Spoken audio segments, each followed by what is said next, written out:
Praise Lord. আপনারা সবাই কেমন আছেন? কি ভালো ভাল লাগছে না শুনে? কি ভালো।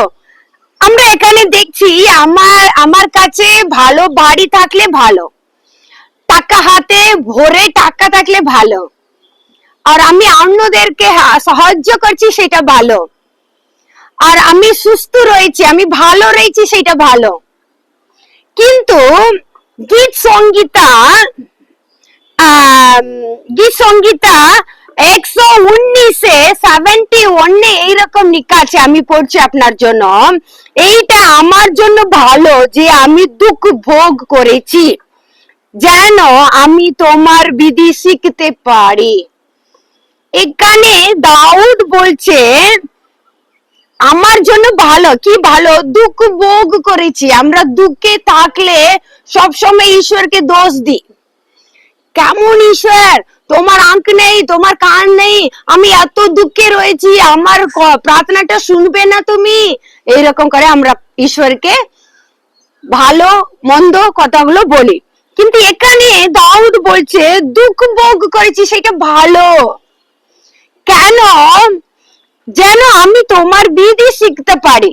কেন বিধি শিখতে হবে? এখানে লেখা আছে আমার জন্য ঈশ্বর একটা পরিকল্পনা রেখেছেন, একটা ক্রিয়া রেখেছেন, একটা ভালো জিনিস রেখেছেন। সেইটা আমি গ্রহণ করার জন্য যদি আমি বিশ্বাসে না থাকবো, সেইগুলো গ্রহণ করতে পারবো না।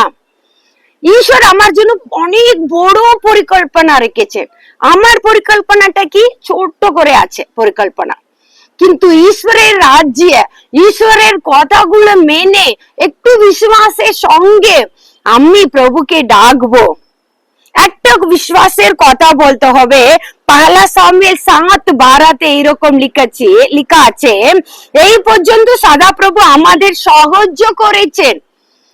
তো এখন অবধি ঈশ্বর আমাকে সাহায্য করেছেন, সাহায্য করবেন, এখনো সাহায্য করছেন। কখনো ঈশ্বর ছাড়বে না আমাদেরকে। এখন অবধি সাহায্য করেছেন, আগেও সাহায্য করবেন, তাই না?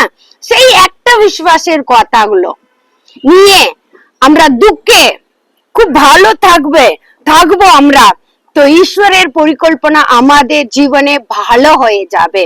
সেটা ভালো বলে পড়ে আপনারা একদিন বলতে পারবেন এইটাই ভালো। God bless you.